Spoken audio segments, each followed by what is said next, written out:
Welcome, ladies and gentlemen, to the Double Diesel Sports Podcast, the podcast where we talk everything National Football League, in season, off season, it doesn't matter because it's football.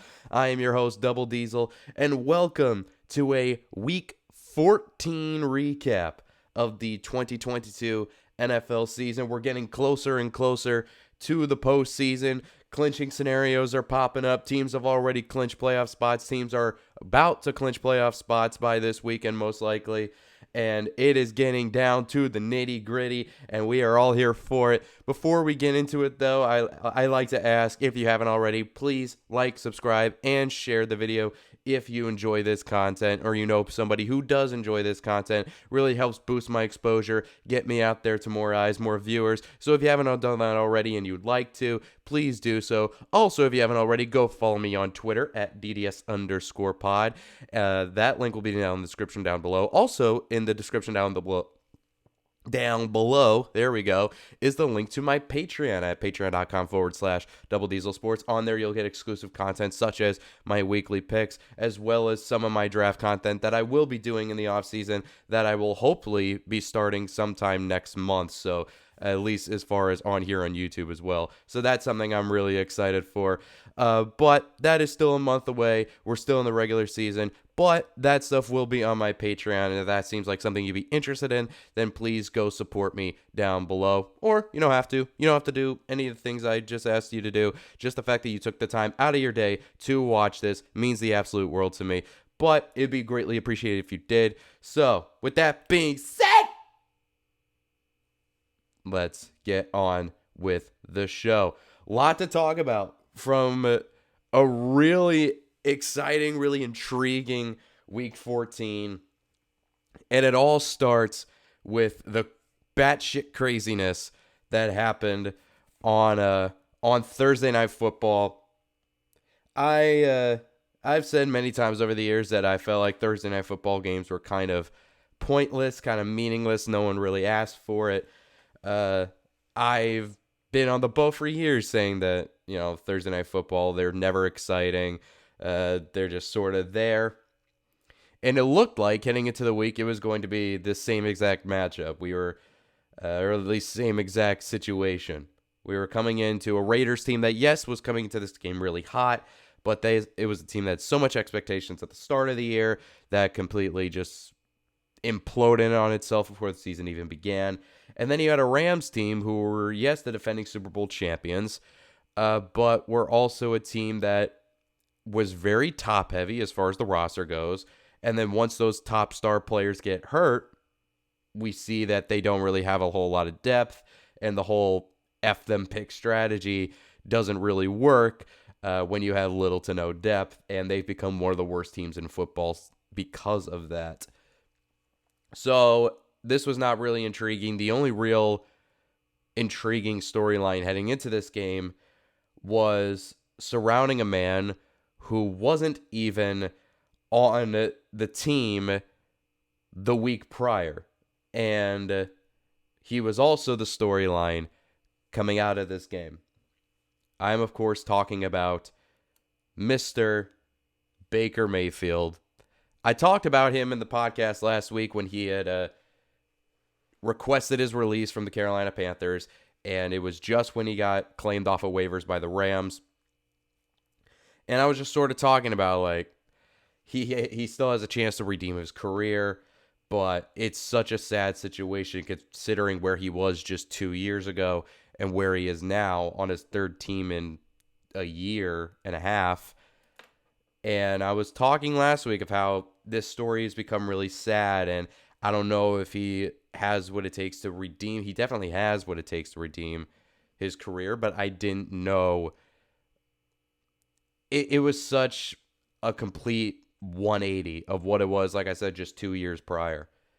And that was really the only intrigue heading into this game of, was Baker going to play? He wasn't even on the team for 48 hours up to that point. Was he going to play? How much was he going to play? And was he even really make an impact? I mean, no one were expecting him to make an impact. I just said he was on the team for not even 48 hours. Boy, did he make an impact. Boy, did he make an impact. And I remember watching this game because I was driving home from work one night. Uh, we were at a different unit this week for work, a different location this week for work, and we were taking the ferry back. And I remember I was in my car, not my car, but I was in my one of my workmates' car with another workmate of mine and one of my managers, and we were watching this game on a phone, and we were watching. We only got to watch the last 5 minutes of this game, and by that point, the Raiders were up 16-3. Same situation as the Monday night game that took place just a few nights prior. Was Saints were up 16-3. Then Tom Brady led this huge comeback in the final 5 minutes. But you're not expecting that to happen because there's a Raiders team that, like I said, has been on a roll coming into this week. And they were playing against a team that was playing a quarterback who hadn't been on the roster for 48 hours. And the guy that they did start this game, John Wolford, was benched after one series. So no one was really expecting to do much. It was about 5 minutes left in the game. The Rams start driving, and then they go down and score a touchdown. I'm like, hey, hang on a second. And my other workmates are sort of like, whatever. But I was just like, hey, man, you never know. We saw it on Monday night. You never know. Raiders force a 3-and-out. Punt the ball away. All of a sudden, hey, we could have something here. The problem is that punt, it was a great punt by A.J. Cole. It just rolls down. It lands at like the 20 and then just keeps rolling. Does a couple more bounces and then just rolls and rolls and rolls. And it kept rolling all the way down to the 2-yard line. It was rolling so dramatically and was going so far and pinning the Rams so deep in their own territory that Raiders players, while the ball was rolling, were doing the gritty around the football while it was rolling. Game over, basically. Yes, there's still just under 2 minutes left in the game, but the Rams didn't have timeouts. They were playing a quarterback that hadn't been on the roster for 2 days, or 2 days prior, and they had to go 98 yards to take a touchdown to take the lead. They were down 6 points by this point. First couple plays don't go anywhere.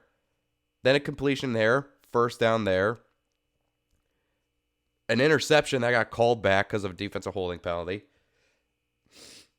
And then Baker just threw a ball up to Ben Skoranek, who was a 7th-round pick last year out of Notre Dame, and just completely mosses a guy. And then all of a sudden, the Rams just start rolling. They just keep driving and driving and driving until less than 15 seconds left. Baker Mayfield, who has been Baker Mayfield, a man who was a walk-on at Texas Tech, got the starting job at Texas Tech, transferred to walk on at Oklahoma, won the starting job there, won the Heisman Trophy, was the number 1 overall pick in the NFL draft by a Cleveland Browns team that was 0-16 the year prior, and then became the first quarterback since Vinny Testaverde to win a playoff game for the Cleveland Browns and make the playoffs for the first time since 2002. And the man that restored hope in Cleveland, the man that people thought for sure that he was going to be a top 10 quarterback in this league, a man who people thought was going to be the savior that the Cleveland Browns organization was desperately needing for, a man that they have not had since Bernie Kosar back in the 80s. All that I just mentioned. A game-winning touchdown pass to Van Jefferson in a game where he was on the team for not even 2 full days might just be the best moment in Baker Mayfield's career. I know that sounds crazy considering all the things I just said. Heisman, number 1 overall pick, being the Cleveland Browns savior for a hot bit. That play to Van Jefferson might be the best play in Baker Mayfield's career and might be the best moment in his career. It was just some unbelievable. Like, you had Sean McVay running up and down the sideline, excited as all hell. I don't even think he was that excited when he won the freaking Super Bowl last year. And seeing Matthew Stafford and Cooper Kupp, who were in street clothes on the sideline, just dapping him up, hugging him. Baker headbutting 5 of his teammates without a fucking helmet on. That's just, I don't know why he's doing that all of a sudden. It's fucking stupid. It's funny, but it's fucking stupid. But in that situation, hey, let him headbutt as many fucking helmets as he wants. But man, I felt so. We were all. I would say we were watching this on the ferry ride home in one of my workmates' car, and we were watching this just floored. We couldn't believe what we just saw, and I felt so unbelievably happy for Baker. No one deserved this more than Baker, because this is a man that's been through so much the past year and a half, almost 2 years, that no one deserved this moment more than him. This is a man that went from Cleveland Browns undisputed starter to getting his shoulder wrecked to getting forced out of Cleveland in favor of a predator, got shunned by the organization that he basically saved, got traded to Carolina, didn't play well there, got benched, and then when the PJ Walker got injured, was then made the backup still in favor of Sam Darnold, and he then requested his release, and then as he requested his release and was granted his release, he booked a flight to Los Angeles before the Rams even claimed him, because he said it himself. He was hoping for the best. He just booked his plane ticket just to go to LA, hoping. He said he wanted to go to LA, and he just took that plane trip on just the hope that the Rams might claim him and the plane trip would be worth it. And thank God it did, because you imagine if he didn't get claimed off of waivers and he just took a flight to LA, or if he got claimed off a team on the East Coast, he fucking flies to LA and had to fucking fly all the way back to the East Coast. That'd have been hell. But it's one of those things where you just look at it and you think, destiny.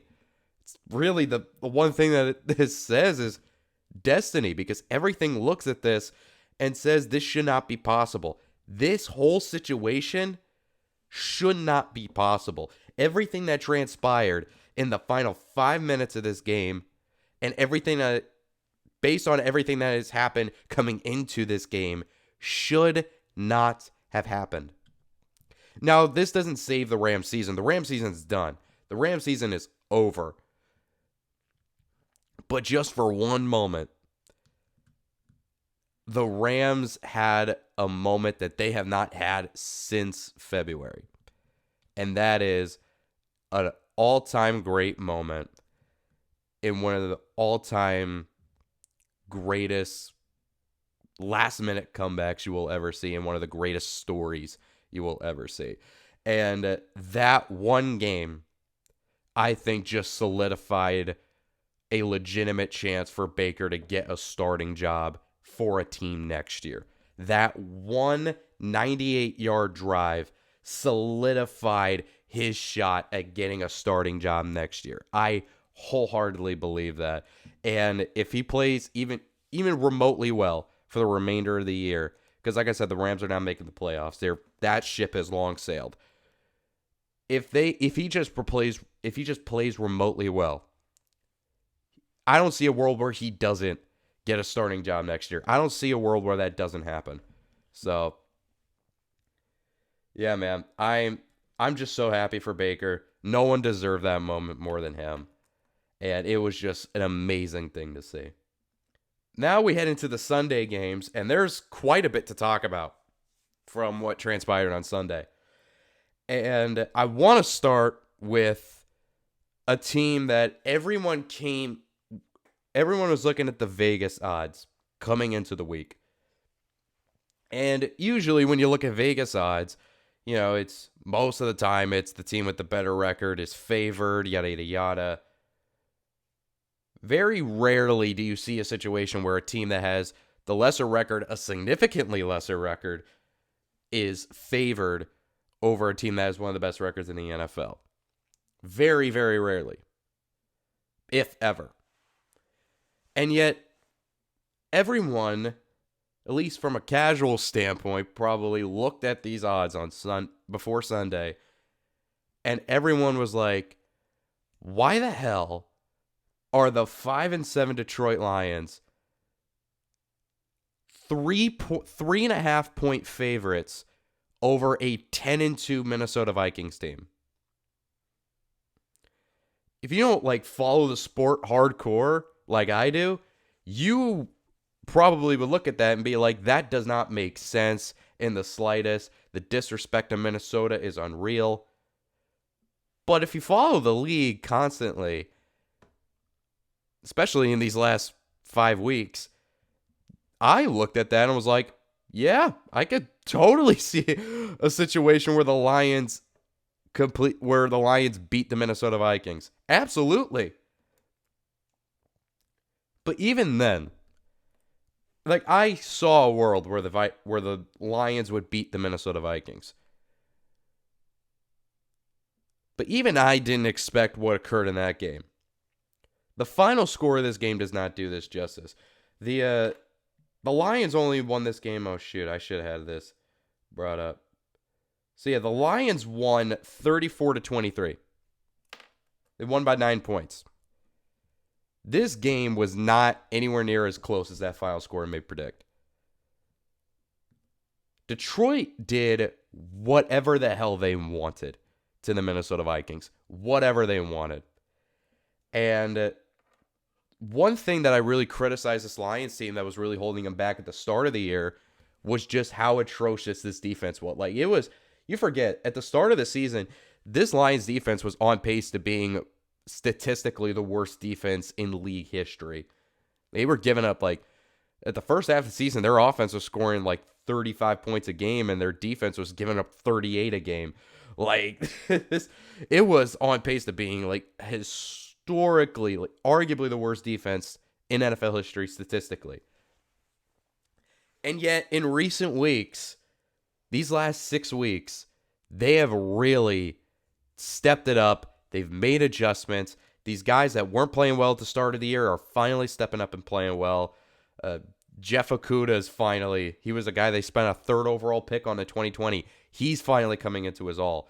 Aiden Hutchinson has had a great rookie year. Kirby Joseph has been an absolute steal for them in the 3rd round. Who else am I missing here? But yeah, man, this turned into not a great defense, not a good defense, but this has turned into a serviceable enough defense because this offense is going to put up points. This is an offense that is going to drop points. We know it. We know they are. This is a excellent offense that I don't think people are talking about enough. People forget, we all like to rip on Jared Goff and stuff and being like, Jared Goff, what you see is what you get. This is a man that's quarterbacked the team to a Super Bowl one time. This is a man that even before that Super Bowl run earned himself a long-term contract that he's still on, by the way. And you can debate whether it was an overpay or not. But this is a man that even before that had a bad rookie year, but bounced back and had a really good career with Sean McVay as his head coach. And he's shown that with the right with right protection and the right weapons around them, he's one of the 10 best quarterbacks in football with all that around him. I know some people might not want to hear that, and some people will probably roll their eyes or eyes bug out of their head when they hear something like that. But he is legitimately one of the 10 best quarterbacks in the NFL when he has the right pieces and the right surrounding core around him. And he does. Amon-Ra St. Brown, there is an argument that he can legitimately be a top 10 receiver in the NFL right now. he is without a doubt the best slot guy in the NFL. Route running is amazing. Catching traffic is incredible. His toughness is unbelievable. Like, his toughness, I mean, yes, he's been injured a bit, but he is not afraid to go over the middle to make catches. And he is as reliable can be. Not also, like, they have him, Jamal Williams leading the league in touchdowns. He is almost like guaranteed score once they get into a goal line situation. DeAndre Swift, not as great of a year this year, but still has that juice, still has that home run hitting ability. And Jameson Williams is back. He didn't play that much this game. But he had one catch for 41 yards and one touchdown. It was actually the first touchdown the Lions scored in this game, and that was great to see. Josh Reynolds, who's had rapport with Jared Goff going back to his Rams days, he's been great this year. He's been really good. And just seeing this offense, and I love Dan Campbell. I've said this many times before, how much I love Dan Campbell. Mainly just because he is the definition of a coach that does not give a fuck of what you think you should do. And this is what I'm talking about.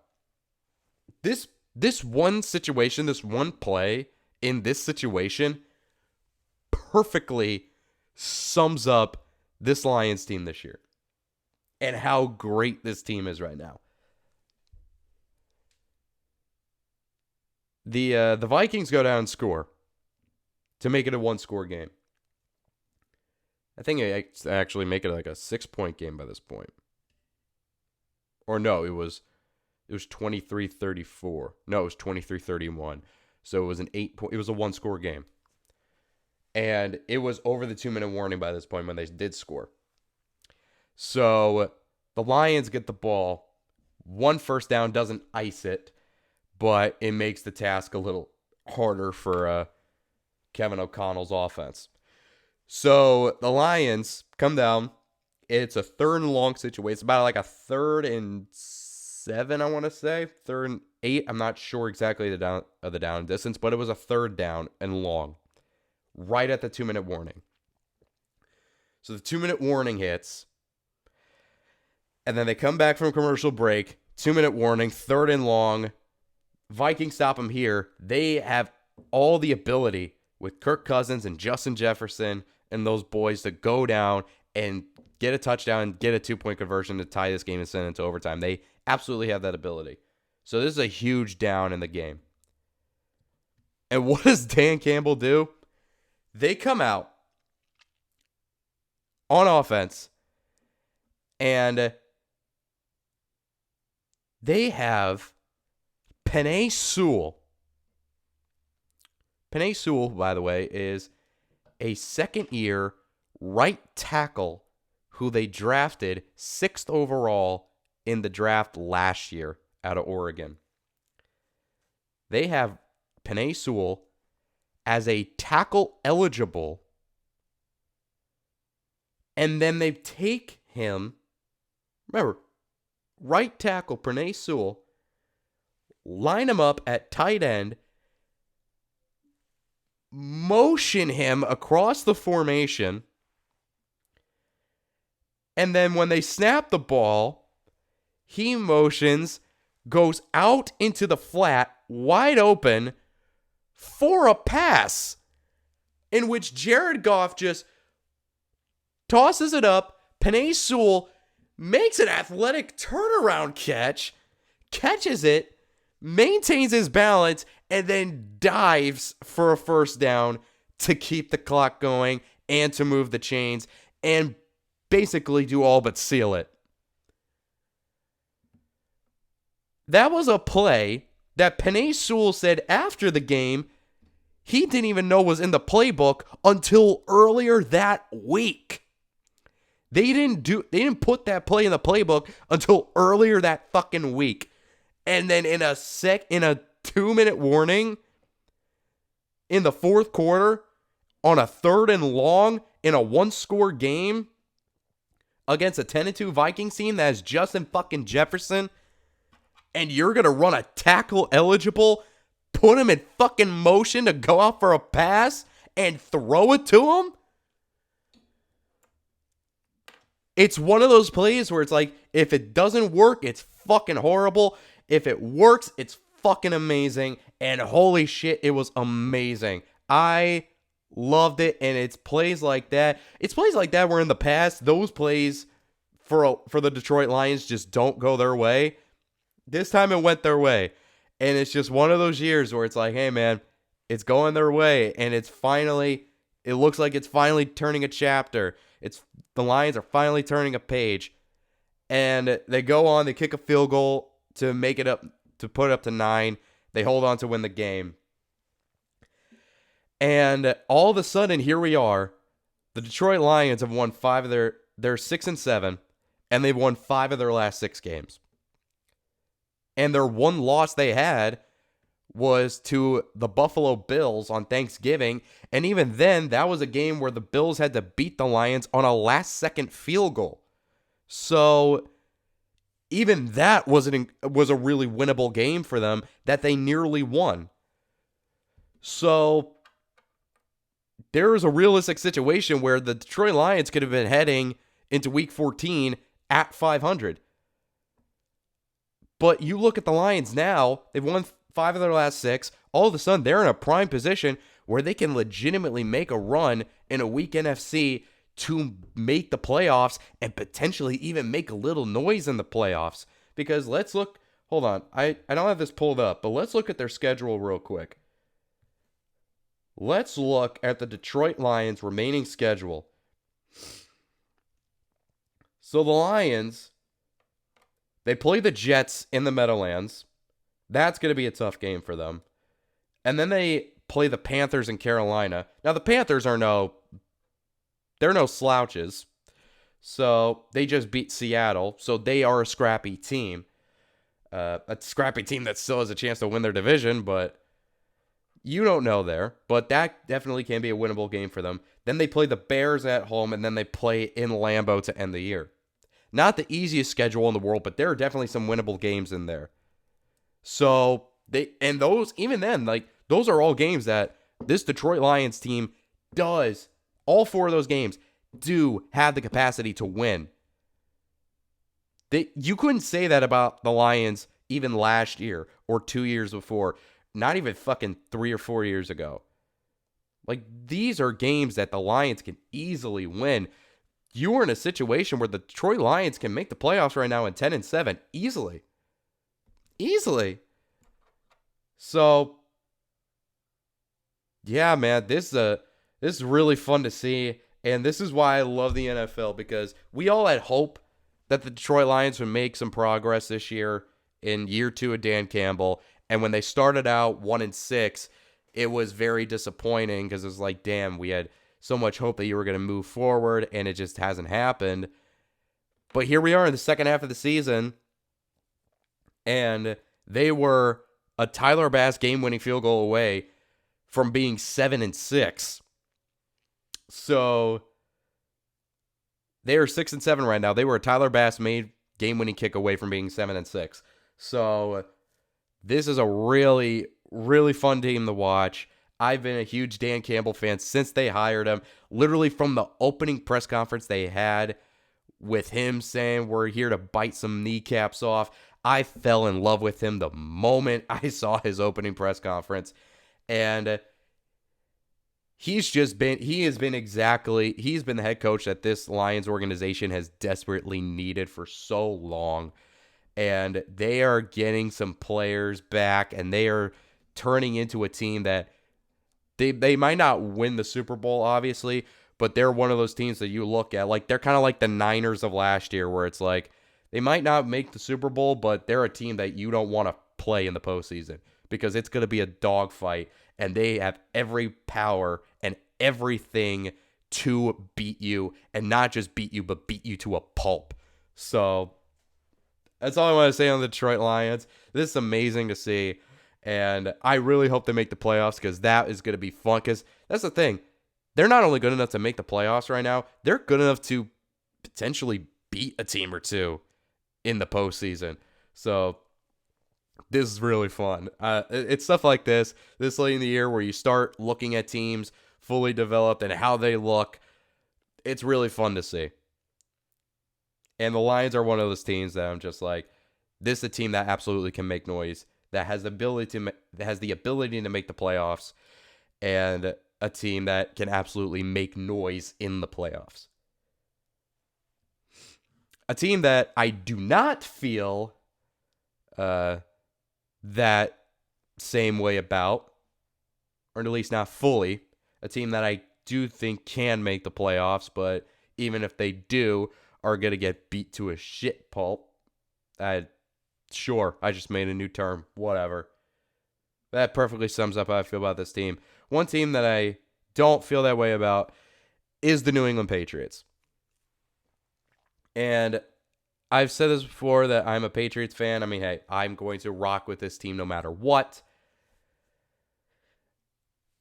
But my God, this offense has become really frustrating to watch. And even then, that's me putting it lightly. Honest to God, like, this is a real question. Have you ever seen an offense in one game call more screen passes than Matt Patricia did in the Monday night game against the Arizona Cardinals? Have you ever seen that many screen passes get called? I looked up. I think it was up to 11 at one point. I want to look this up. How many? Again, I should have this pulled up, but I was like, how many screen passes were called on Monday night by the New England Patriots? Hold on, bear with me one moment. 12. They called 12 screen passes. I'm shocked it was only 12. It felt like more. It felt like they called the screen every other play. And, we were talking coming into the week of how Mac was pissed off at Patricia. And he was saying, everyone's seen the clip of him on Thursday night being like, throw the ball. The fucking quick game sucks and stuff like that. And they were talking about coming into the game. They were like, Mac and Patricia sat down, talked about this, and now they're on the same page. Now they want to open the offense more. When I hear that, and then I watch what happened on Monday night, I'm like, they sat down and talked. What exactly did they talk about? Because it damn sure wasn't about what they were calling offensively. It couldn't have been about that. Because we thought the offense and how they looked against Buffalo on Thursday night was bad. Yeah, they were able to get some big plays in there. Yes, they were able to get the running game going to an extent with Ramondre Stevenson getting injured. But I would be terrified about that. But Pierre Strong's finally getting some carries. He's a guy that when they drafted at South Dakota State, I really, really liked and I really, really wanted them to pick. And I was ecstatic when they did. You saw him get a touchdown and break off a couple huge runs. He's someone I'm really excited for. Kevin Harris was able to get some good carries in there and a touchdown when he got some touches. So, yeah, they were able to get the run game going. Yeah, they had a couple big plays down the field to Hunter Henry and Nelson Aguilar. But those were those were like once in a blue moon. It was, I dead ass can't believe how many screen passes were called in that game, how many passes were thrown behind the line of scrimmage, and how many play calls on third downs, regardless of the distance, were pass plays short of the sticks. I can't tell you how many times I saw that. Not just last night, or not last night, I'm recording this on a Wednesday, but not just in that game, but every game up to this point. And I get it, the offensive line has not been good. Isaiah Wynn was out, and the offensive line has been dealing with some injuries. Trent Brown has not been as good this year as we were hoping he would be.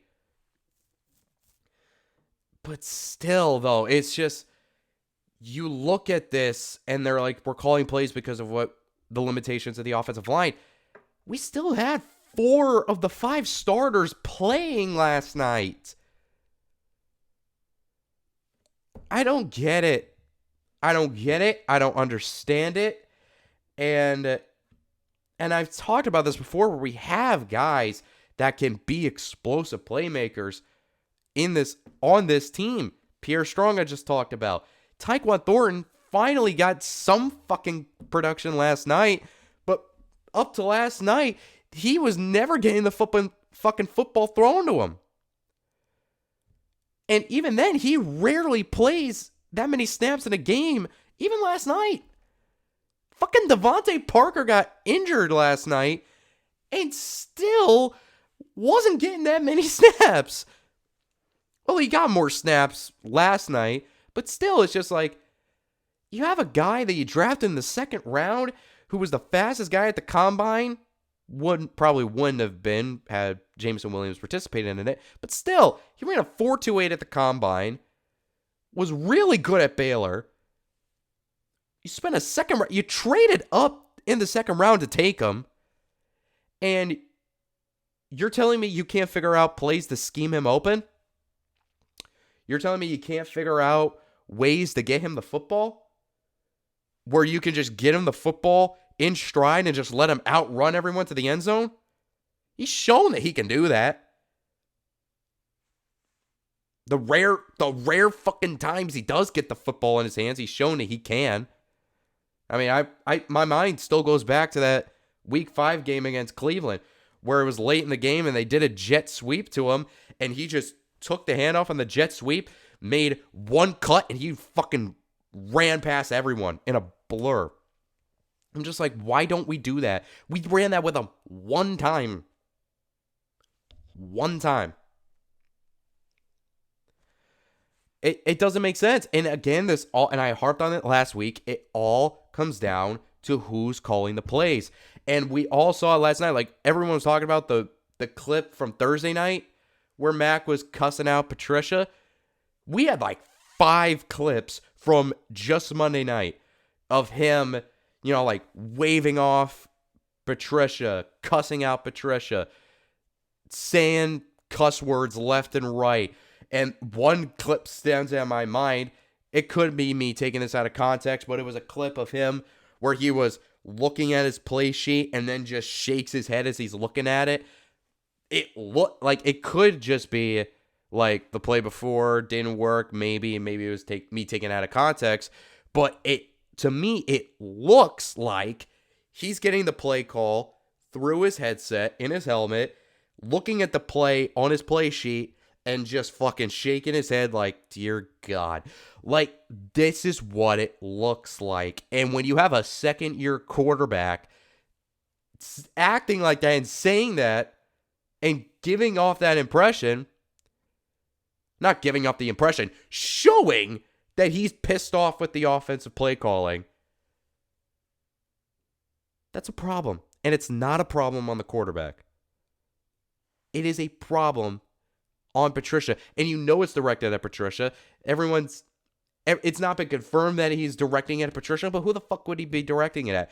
It wouldn't be at Joe Judge because Joe Judge isn't calling the plays. It damn sure wouldn't be at Belichick because why the fuck would he be cussing out Belichick? There's only one man that it's directed at, and it's at that fucking asshole with a goddamn pencil in his fucking ear that myself and everyone in the Patriots fan base has been saying for years we don't want him here and we don't want him back when he was brought back. Even if it wasn't to be in the part of the coaching staff, we didn't want him back because we knew when he was here the last fucking time when he was the defensive coordinator, we fucking wanted him fired for years. We wanted him gone for years.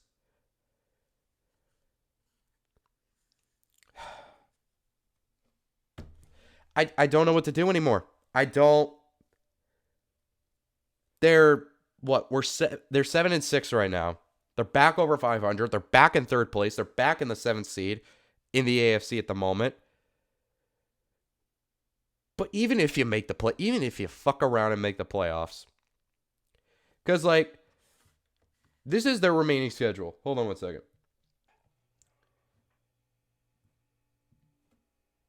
So the Patriots' remaining schedule is...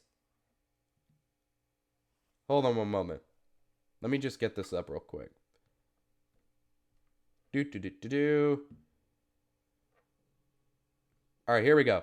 So, They play in Las Vegas next Sunday. Then they play the Bengals at home.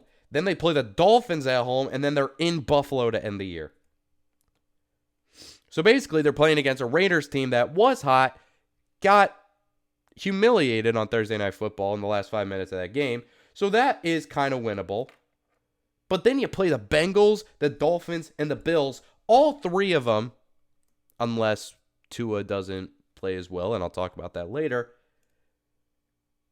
Those are all three teams that are going to be making the playoffs this year. So the most winnable game out of that is the Raiders next week. Other than that, you play the Bengals. That's a loss. The Dolphins at home might. I can't imagine where they get swept, but they got swept by the Dolphins last year, so they definitely could.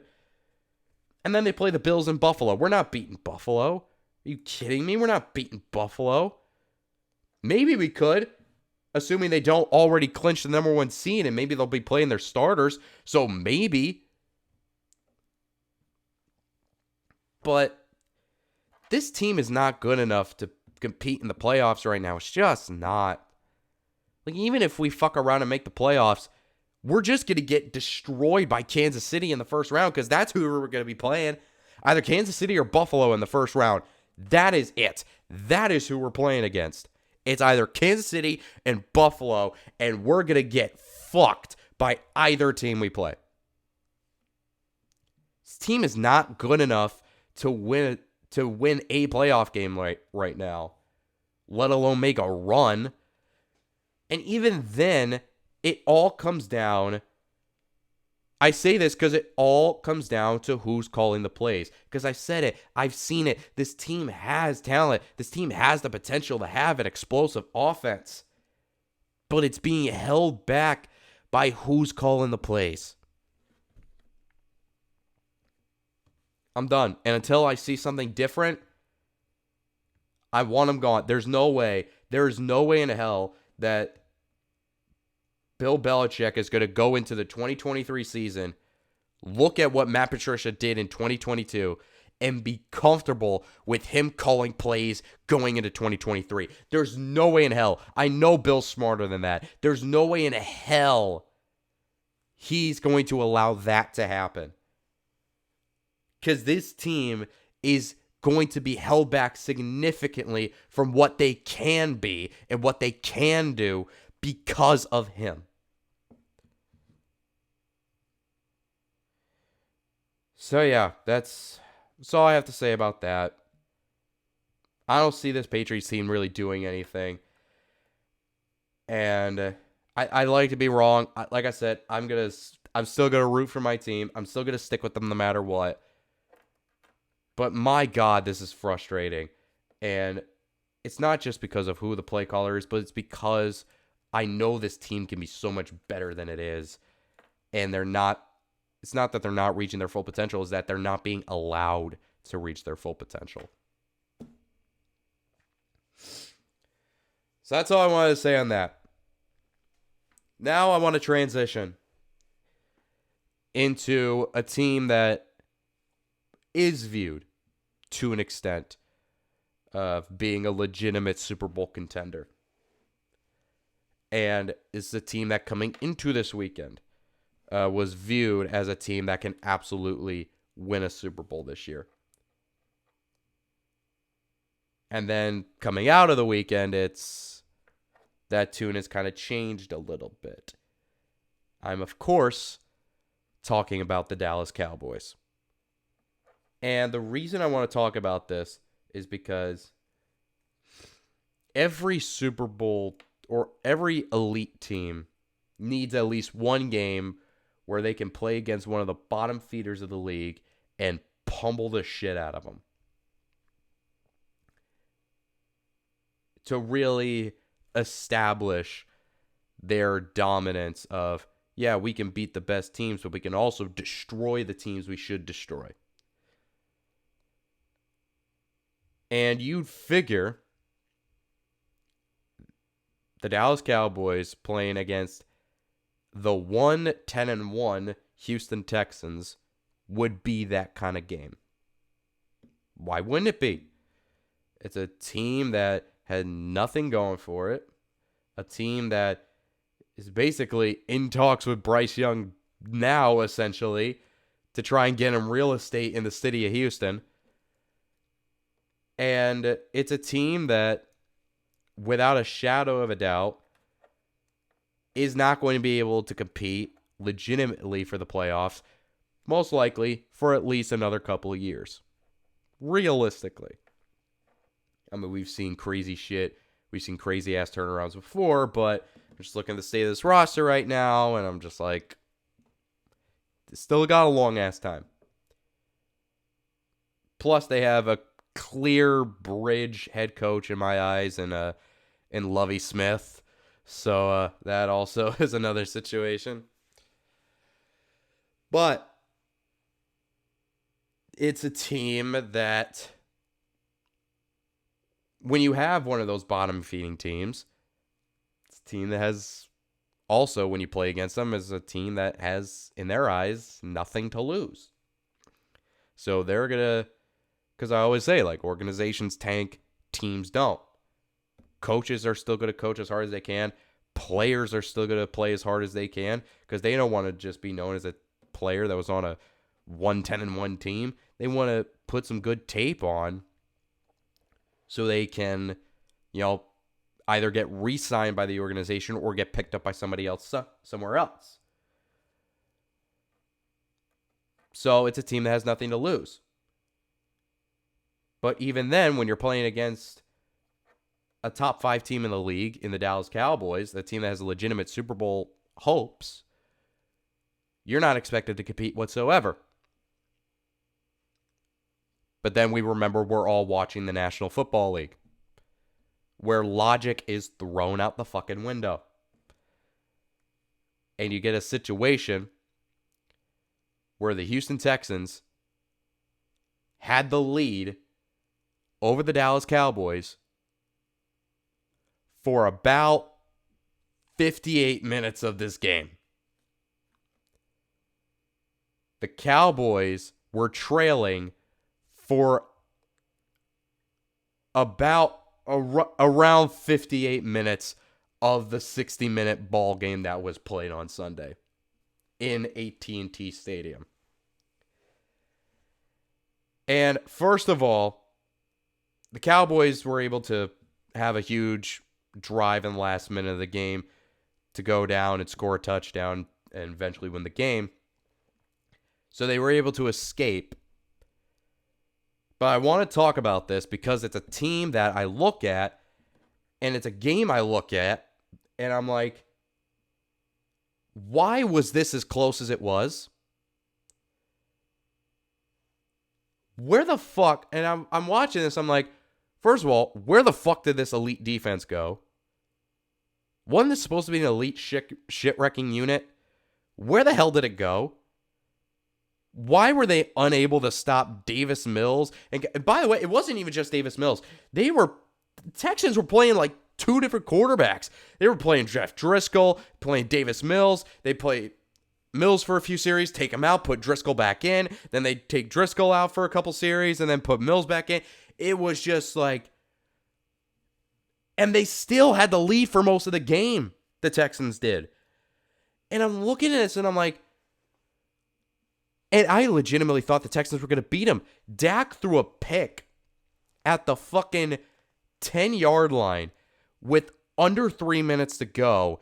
And I'm like, oh my God, the fucking Texans. Because they get the ball in a 1st and goal situation. I'm like, oh my God, the Texans are about to beat them. The Texans are about to beat the fucking Dallas Cowboys. And then they make 2 really stupid they go for it on 4th and goal at the 1. But they make a really stupid ass play call on 4th and goal where I don't even know how to fucking describe it, but I'm just looking at it, I'm like, that's how bad teams stay bad. But I just look at this whole game and I'm like, this game showed a lot of red flags to me. That the Cowboys, Dak is not this elite. We've kind of known for years that Dak is not like among the elite quarterbacks, but he was better than what he was on Sunday.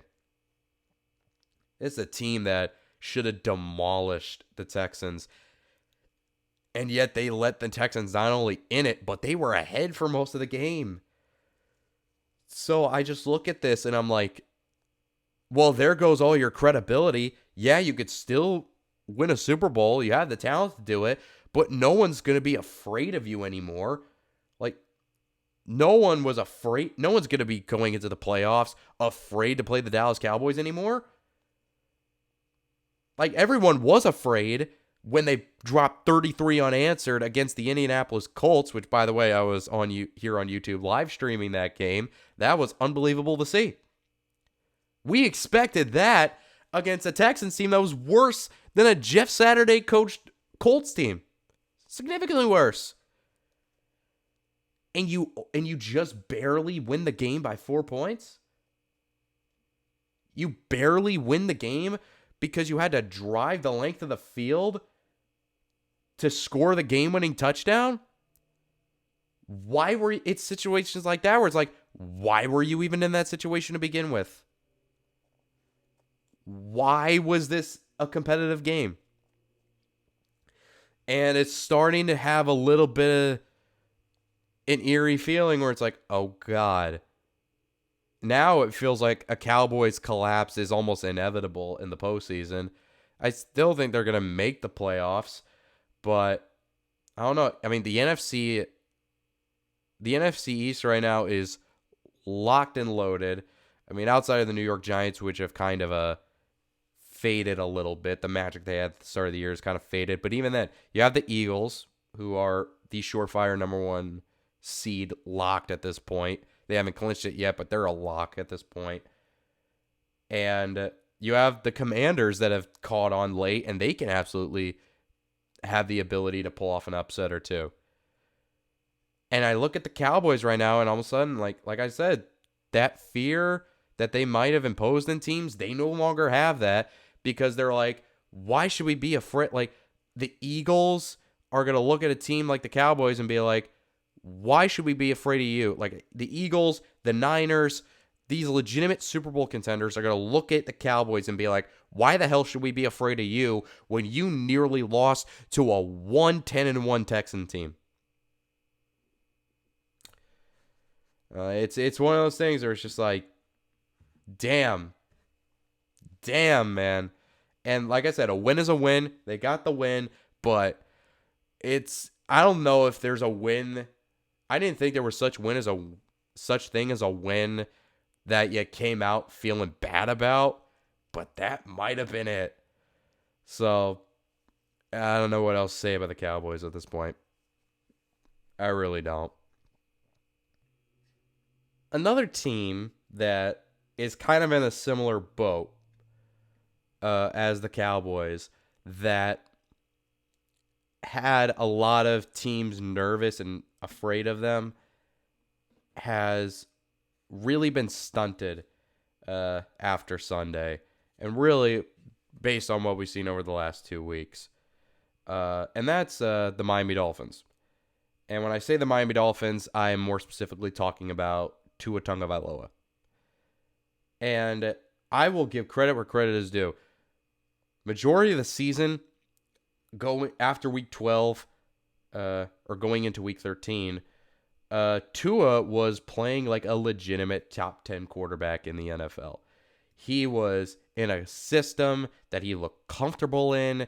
He was accurate with the football. He was making incredible throws, incredible plays. Now, like I said, having Tyreek Hill and Jalen Waddle definitely help, but this was not the same Tua that we saw in his first 2 years in the NFL. Not even close. This looked more like the Tua that we saw light it up at the University of Alabama. And it was a nice kind of turnaround story where it's like, hey, man, it's proof that some guys just take longer than others. He can absolutely play, given the right system, given the right talent. He can absolutely light it up and be one of the legit quarterbacks in the NFL. And then these last 2 weeks come around. And the San Francisco game, we kind of just let it slide. Because they're playing against the best defense in the NFL in the San Francisco 49ers. And, that was a game where it's just kind of like, hey, man, you run into defenses like that, it happens. We just kind of let it slide. I cannot let Sunday night against the Los Angeles Chargers slide. I can't. And this has gotten to the point where now, if I'm a Dolphins fan, I would get really, really concerned. Because Tua, all of a sudden, has, in these last 2 games, reverted back to his 2021 self, where he's not completing a lot of his passes. He's not making a lot of good throws. He's a guy that you look at on film, and there's just like, there are a lot of missed throws and a lot of open receivers that he's just, for some reason, not pulling the trigger on. And it's just one of those things where I'm like, what the fuck has happened?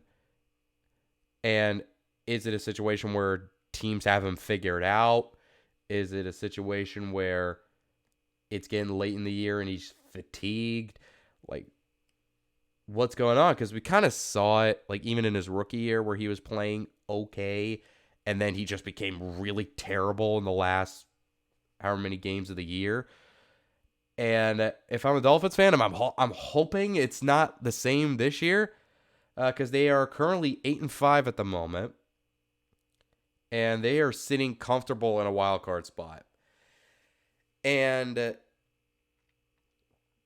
it's one of those things where it's like, this is a really competitive conference, the AFC is. And if you have that kind of Tua that played on Sunday night and played against the Niners, if that's the Tua you're going to be getting for the remainder of the year, I forget not making a run in the playoffs. You might not even make the playoffs if that's the kind of Tua you're going to get. And that might just be me overreacting, but this is a real concern, guys, because we've seen how Tua was in his first 2 years, and we saw how he's played these last 2 games. One against the best defense in the NFL, but Chargers are nowhere even near top 10 status right now. Like, this is a Chargers team that, by the way, didn't even have 6 of their starters, and 2 Pro Bowlers didn't play. Joey Bosa and Derwin James both did not play in that game. Actually, no, they had 3 Pro Bowlers didn't play for them if you include J.C. Jackson, who got injured earlier in the year. So this is a Chargers team that didn't have 3 Pro Bowl starters in this game. And yet still, the only way the Dolphins could score, it felt like, was from Tyreek Hill pulling some speedy magic out of his ass and a fucking fumble that just happened to pop towards Tyreek Hill and be like, hey, look what I found, and for him to pick it up and turn the corner and just outrun everyone. That was the only way it felt like they could score. That's a problem.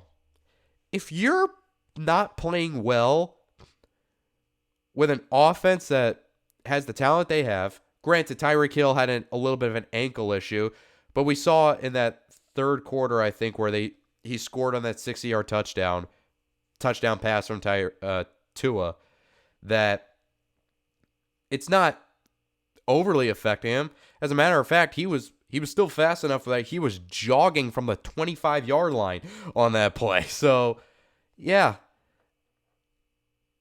That mixed in with the fact that they were playing against a defense that was riddled with injuries, and Tua was still playing that bad. It's cause for concern. It seriously is. And hopefully he can fix it. Hopefully Mike McDaniel can make some adjustments and fix whatever's going on with Tua. Because right now it's a playoff spot that looked like it was almost a guaranteed. All of a sudden is not feeling like a guarantee anymore. So that's all I really got to say about that. If we get week 3 of this, or if we get a third straight week of Tua playing like crap, then it's time to sound the alarms. That's all I got to say. But one last game I want to talk about, because we are going a little over. We're now over an hour on this. Uh, One last game I want to talk about is a game that I had so much excitement for going into the week just based on the storyline of it. And I kind of like flirted this last week. Well, I didn't flirt it. Rich Eisen was flirting it, and I was just merely repeating it. Where Rich Eisen went on a show last week, and he was saying that there is a chance that the only three starting quarterbacks in 49er history to win a Super Bowl would have been Joe Montana, Steve Young, and Brock Purdy. And it's like a fun little thought because it's like, hey, you never know. Man, that crowd just got a lot louder. It was a one-man crowd with Rich Eisen. And now it's kind of expanded a little bit because Purdy Mania is running wild. It's running wild, and he is running all over the place, throwing it all over the place. Brock Purdy, ladies and gentlemen, has arrived. And I was talking about Brock Purdy in the podcast last week where I said, hey, there's a legitimate chance that he can be something when you look at just his history at Iowa State and what the hype around him was at Iowa State. And I said, like, hey, man, there definitely could be something, and he has the right supporting cast around him. Debo got injured in this game, but thankfully it's nothing serious. I think it was just an MCL sprain. He could come back and play this regular season if the Niners really wanted to. If I'm the Niners, I'd probably just sit him until the playoffs, really, unless they desperately need him. But they had talent around him. They had Debo. They have Christian McCaffrey. They have George Kittle. They have Brandon Ayuk. They have Juwan Jennings. They have the best defense in the NFL. They have the right supporting cast around them. And I was sort of saying, like, who's to say that Brock Purdy can't be the guy that take the Niners to the promised land and win the Super Bowl? Like, who's to say that can't be the possibility? And Sunday proved it. And it almost felt perfect that his first NFL start was going to be against Tom Brady and the Tampa Bay Buccaneers. And almost felt perfect. The same man who was a 6th-round draft pick who was drafted to a team that already had 3 quarterbacks on their roster when they got drafted there, and then worked his way up the depth chart and got his chance when Drew Bledsoe got hurt and never looked back and dominated the league for the next 20-plus years. It almost felt perfect. It almost felt like too good to be real. And then to watch Brock Purdy not only come in and lead a Niners victory, but come in and play amazing. Throwing it all over the place, making some incredible throws. He had 2 incredible touchdown passes in this game. One to CMC, one to Brandon Ayuk at the end of the first half to make the score 35-0. Actually, no, I think it was to make the score 28-0 going into the half. And then Christian McCaffrey scored a long touchdown run, and they were up 35-0 at one point. And I just look at this and I'm like, man, it's real. The possibility of him being the man after giving up the haul to take Trey Lance in the 3rd overall pick. And that's the one thing that's going to make this complicated. If Brock Purdy does win a Super Bowl is, you get rid of Jimmy G, but what the hell do you do with Trey Lance that you gave up a future for to go up and get him? What do you do with him? And Trey Lance has never really gotten a real shot. So I kind of feel bad for Trey Lance in all this because what if a situation comes where Brock Purdy is at the end of the season hoisting the Lombardi Trophy? What do you do with Trey Lance? Do you trade him? Do you keep him on the roster? What do you do with him? So I kind of feel bad for him at that point. But this is just an amazing story to look at and to see if it can play out as I'm hoping it plays out. It would just be the most amazing thing ever. And I kind of said it almost seems like the perfect passing of the torch game. We always say like, oh, Brady, like Who is he passing the torch to? Is he passing it to Patrick Mahomes, passing it to Josh Allen, passing it to, Joe Burrow or whoever? It would be perfect if the man that he passes the torch to take over the league for the next 20 years would be Mr. Irrelevant. Everyone's saying the most relevant Mr. Irrelevant in history. It would almost be fitting. It would almost be fitting. Especially in a league where you got to go after the athletic freak at quarterback, the man with huge upside, might be raw coming out of college, but has this immense upside if developed properly that we've seen in Mahomes, that we've seen in Josh Allen, that we're seeing now in Jalen Hurts. That Brock Purdy could be the man to elevate the 49ers and take an already Super Bowl caliber team and finally have them get over the hump. It's such an amazing thing to think about. And it's one of the reasons I love this sport so much. And I hope it happens because it'd be incredible to see. And I would just be watching the playoffs and watching the Super Bowl if it happens with a giant fucking grin on my face that wouldn't be going away for a long ass time if it does. But still a long ways away from that. But you look at this, you look at the construction of this team, you look how Purdy played, and it's just, this absolutely can be real. Now, one last thing I want to talk about from this game is the man he beat. The man who, quote unquote, passed the torch to him. And that is watching Tom Brady in 2022 at, what is he now, 45 years old.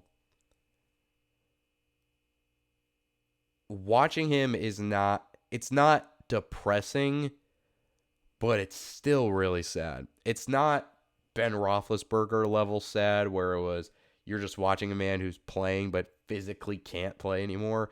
Brady can still physically play, which is crazy from a 45-year-old, but you're just watching him and he just, I don't want to say he looks checked out, but he has a look on him this year that I have never seen Tom Brady, a look that I've never seen Tom Brady have before this year. And a look that I didn't even think Tom Brady even had in his body to show. And that's defeat. He looks defeated. He looks like he kind of doesn't want to be there. And to see the undisputed greatest quarterback of all time, arguably the greatest football player of all time, looking defeated is just, it's sad to see. And you just look at this and he is missing throws. Yes, his offensive line is not what he thought it was going to be coming back. But, and yes, Gronk retired, but he's missing throws. He's not seeing things the way the old Tom Brady was able to see things. He just doesn't look like the Tom Brady of old. And I know we've said, like, well, of course, he's 45 years old, but even then it's like, Tom Brady didn't even look like this last year. And it's just one of those things where it's just, damn. I don't know if he's regretting coming out of retirement, but I think he might, because I don't think he was expecting it to be like this in his last year after he came out of retirement. I don't think he was expecting this to. I don't think he expected this year to be the way it's become. And even despite that, they're 6-7, but they're still atop of the NFC South.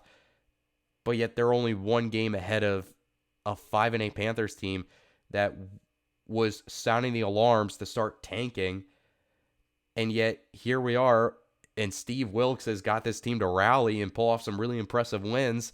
And now all of a sudden they're just one game back of the division lead. I don't know if that says this division is terrible or if that says the Bucs are terrible. But actually, it's a bit of both, actually. But it's just, I don't know what else to say. It's incredibly sad to see. This is not the Tom Brady of old.